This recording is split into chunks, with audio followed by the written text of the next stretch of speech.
Hey YouTubers, this is Old John. I'm going to make a video on my wife's HP laptop. It's about 3 years old. It's a G62. We had some overheating problems at one time. Blew it out with compressed air real well and worked fine for maybe 6 months, and now it's doing the following. Let's turn it on and I'll show you. Push the power button. You hear the fan coming on. I think there's only one fan in this unit. Some have said that's the problem. It doesn't have the best ventilation. We'll look at that more later maybe. But in turning it on, there's nothing on the screen showing up. You'll note, if you look closely, the cap lock, there's a white flashing button on it. It's flashing about every 2 to 3 seconds consistently. The Wi-Fi button has an orange light. Not sure what that means, but it's not flashing, it's just constant. You can shine a light on the screen here and not see anything behind it. If you can see anything, even though it's faint, that could mean your display card is out. But from what I've read on the internet, watched a lot of YouTube videos, talked to a tech, this is indicating probably a motherboard failure. There are videos where people have heated their laptops by blocking the vents and even using hair dryers to heat them up, and they get a temporary relief because what they're doing is causing the solder, which has cracked and broken some of the continuity, electrical continuity that's going on, actually causing the solder to fuse back together long enough to get continuity to work. And that's probably occurring on the motherboard somewhere, or the CPU, something like that.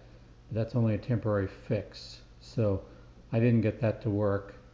So I'm going to look at the motherboard. I've been told it's most likely the motherboard. The CPU very rarely fails, so it's most likely not that. So I'm going to proceed to tear this down and take out the motherboard.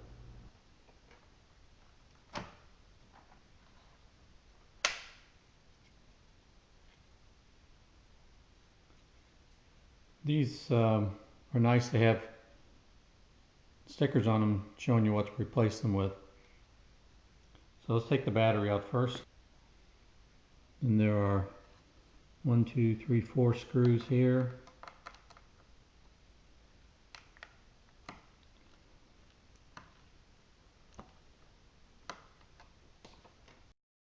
Okay, I'm using a manual I got off the internet. I'll leave a link down probably in the description for you. But it goes through in detail how to replace every part in this laptop and the serial numbers and so forth on them. But basically it's saying to remove the system board, which we would call the motherboard. Requires the removal of the memory module, the WLAN module, the modem module, the battery, hard drive, optical drive if there is one, keyboard and the top cover, and the display assembly. Okay, let's remove the hard drive. It's held on by 2 screws here. Or we loosened them somewhat. There's your serial numbers on the back.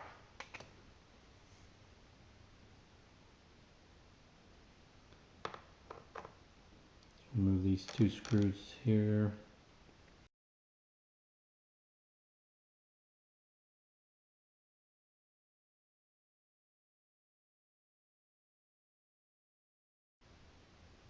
Screw looks like that. There's two of them.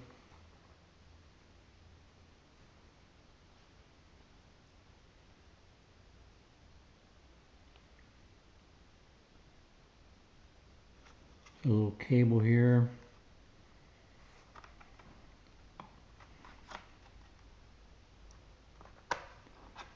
Pull it loose. Little tab here. Pull up on that. Little board and a little connector.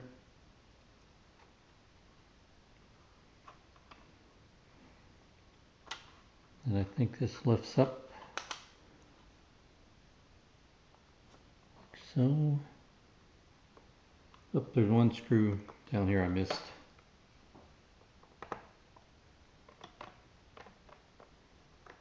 So there's 3 screws.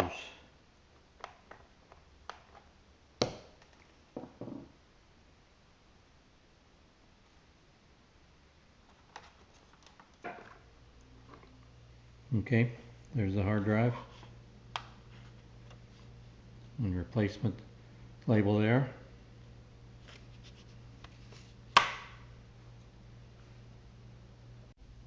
We've got 3 screws. We're going to remove the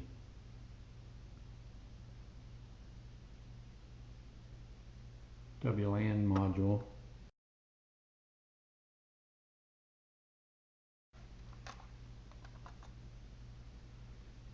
Like so. 2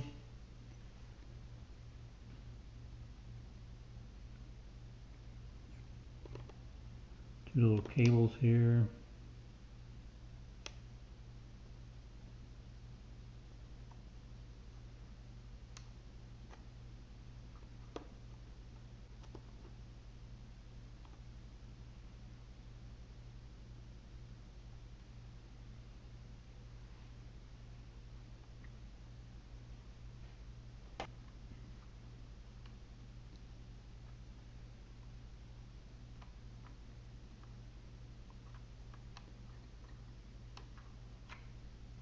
Pulls out like that. 2 little cables, gray on this side, black on that side. Gray is number 2, black is 1.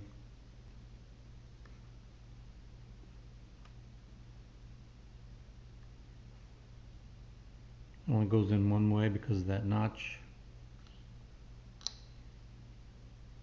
Then we can take out the RAM. In this case there's 2 RAM modules here. They have little clips on the side. You slide them out of this little groove here, and it's spring loaded and it pops up, and you just pull it out. And this is offset the screw so it can only go in one way. There's a lower one. Push the little brackets back out of the slots, same way it pops up. There we go.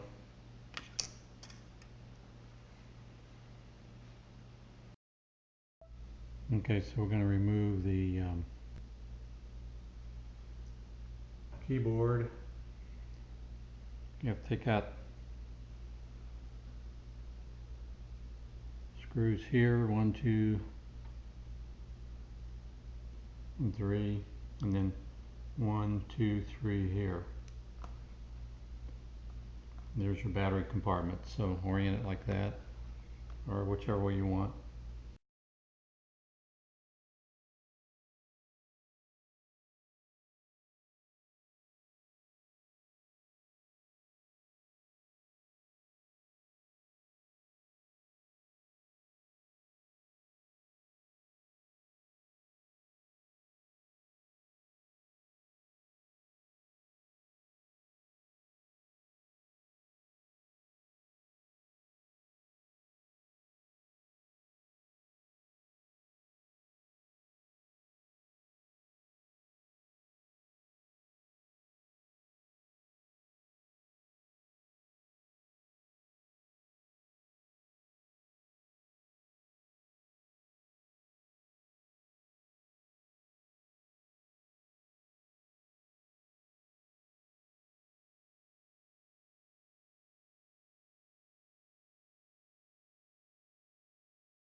Okay, now we're going to turn the computer over.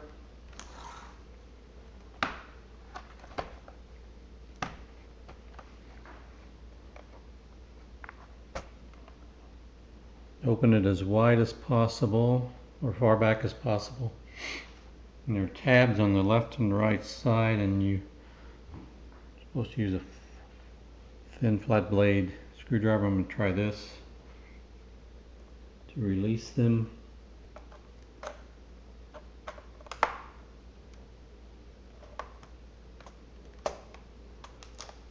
There we go. You have to really stick it down in there.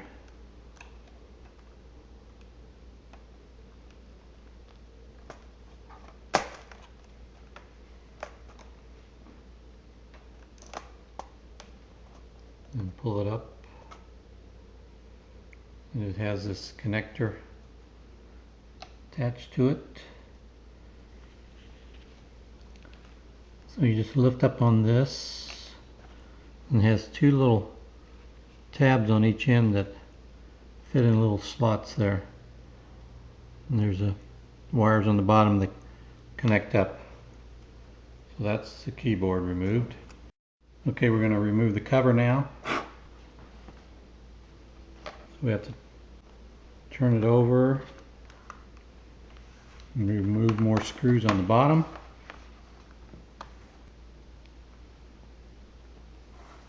And remove the screws in the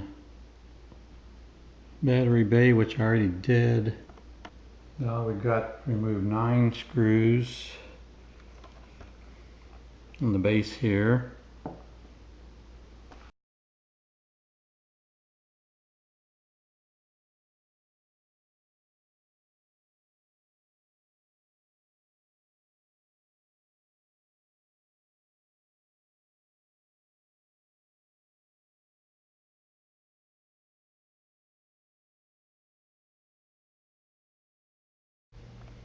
You'll notice the keyboard screws actually have a little picture of a keyboard by them. That's handy.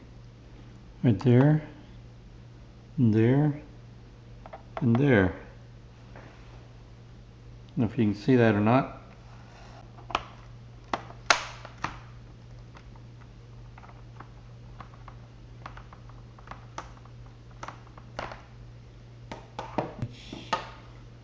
Three of the 4 corner screws. Got to get this one off too. There it is.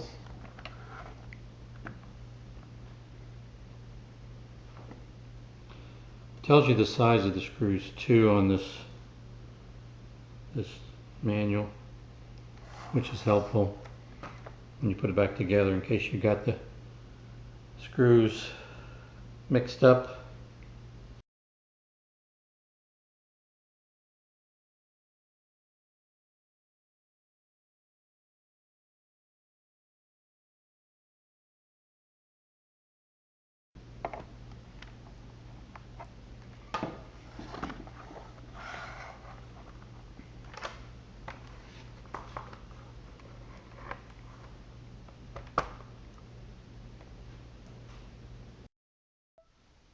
Okay, there's a little screw here you need to remove.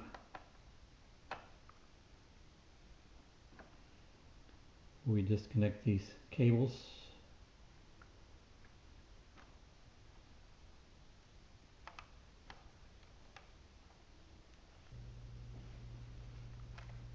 Okay, we have to disconnect these little cables here from the pad, and I don't remember what the other one is, but anyway, these just flip. This little black thing just flips back like that, and then you grab all this, pull it out like that, flip this one back, grab all this little tab, I think, or just pull it out like that.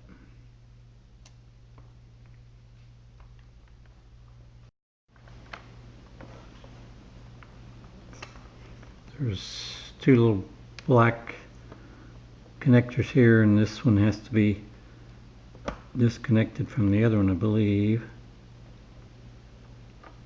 You know, you just pry down on the edges here, kind of work it out.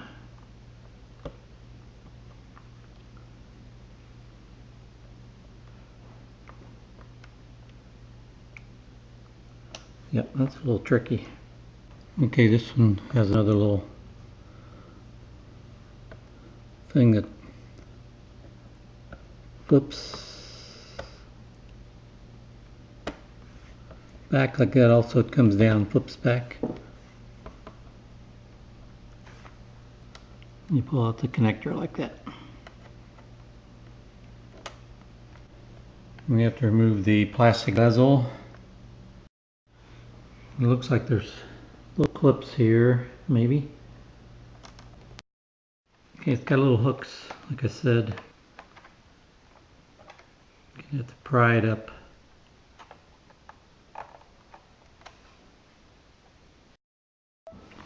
So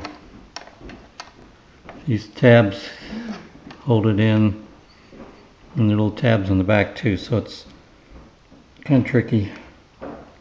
It's bent a little bit, but you can straighten it out. It's soft metal.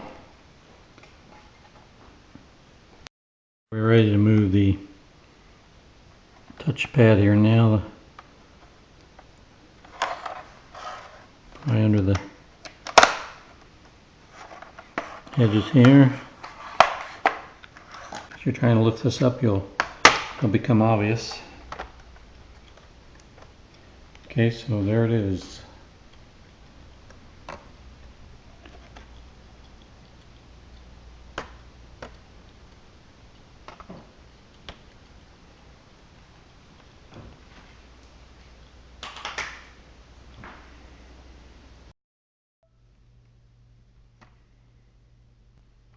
Okay, we have to remove this cable here.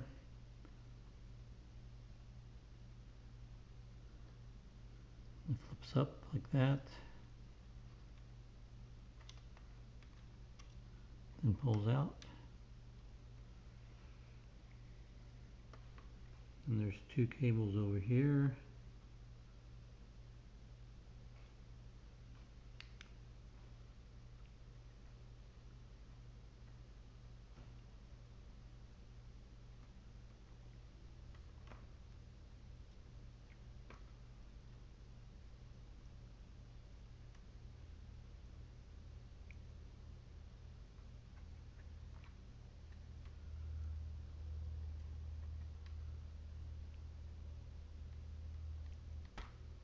Pulls out like that.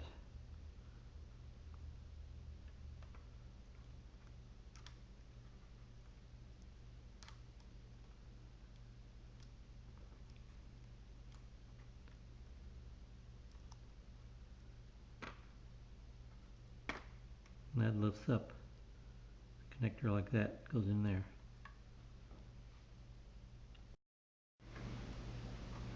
Pull these wires back.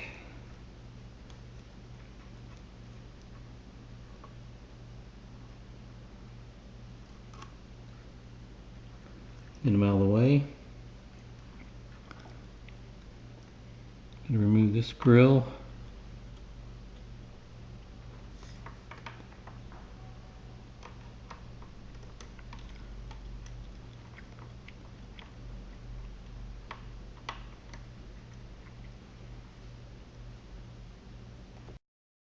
And there's a screw up here we have to remove.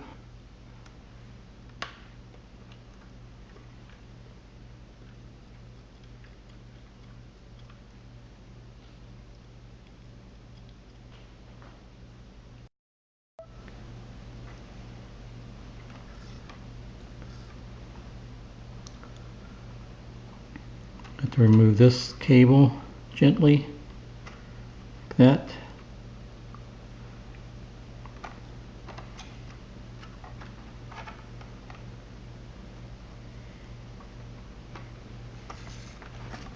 And we have to separate this side.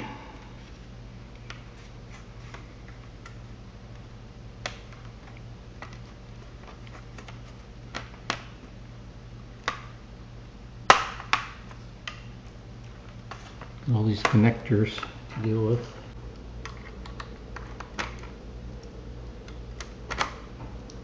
There's a little clip there you have to get under.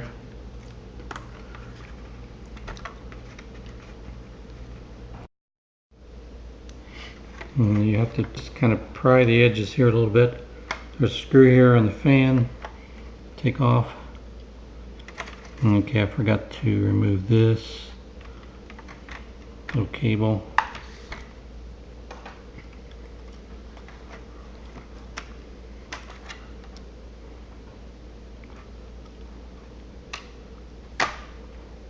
Pulls off like that.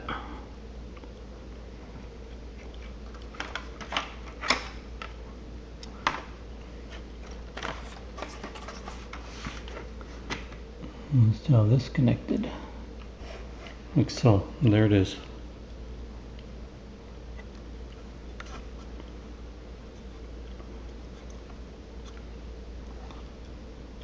Now I have to order a new one. Okay, this is the motherboard. I've been looking at it, and considering it seemed to get overheated at one time. Didn't shut down though, because that may be because it's a cheaper laptop and it doesn't have shut-off mechanisms. I'm not sure about that. There's discussion on that. Newer ones do. But looking at the fan, of course I blew it out with compressed air really well, and the fan looks pretty clean. There's a little bit of dust there. It could still be taken off. The one thing that's curious, when I look at it from the back, there's a piece of paper out here under the vent. So that could restrict the airflow a little bit. Now, if that's enough to really cause a problem, who knows? But I'm going to take this off anyway, because the motherboard I'm getting, which I ordered off of eBay, does not have a fan or the heat sink, which is this copper piece here, which goes over the CPU and then some other board here and draws the heat from them. So I'm going to take the fan off.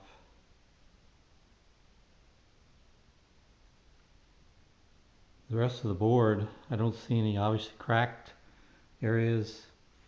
Capacitors don't look bloated or burnt.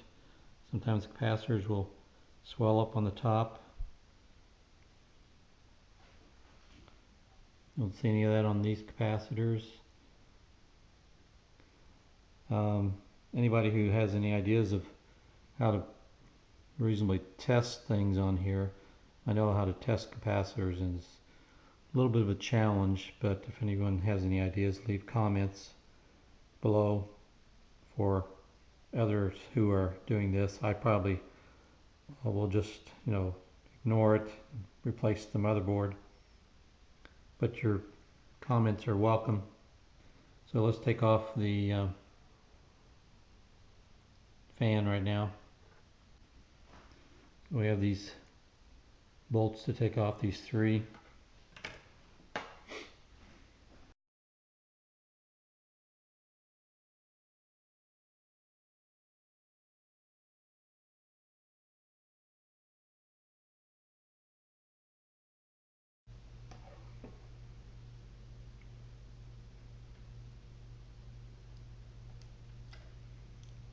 Just lifts off like that.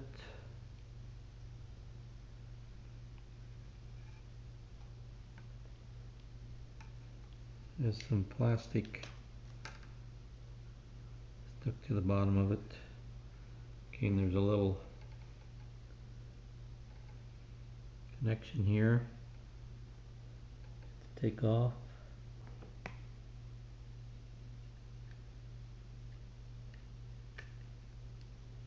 Like so. So there's the fan. Okay, this label is sticking out in the fan, so I'm going to move that over. Whoops. Ripped it off, so that part can always be looked up if I need it. But I have most of the number on there. So, there again, fan doesn't look that bad. Looks like it spins okay. I think it's in good shape.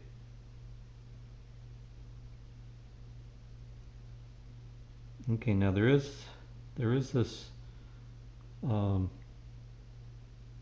stuff underneath both of these units that I'll probably have to replace, and I've heard that new motherboards come with this, so we'll see if mine does or not, but I'll need that to stick on there.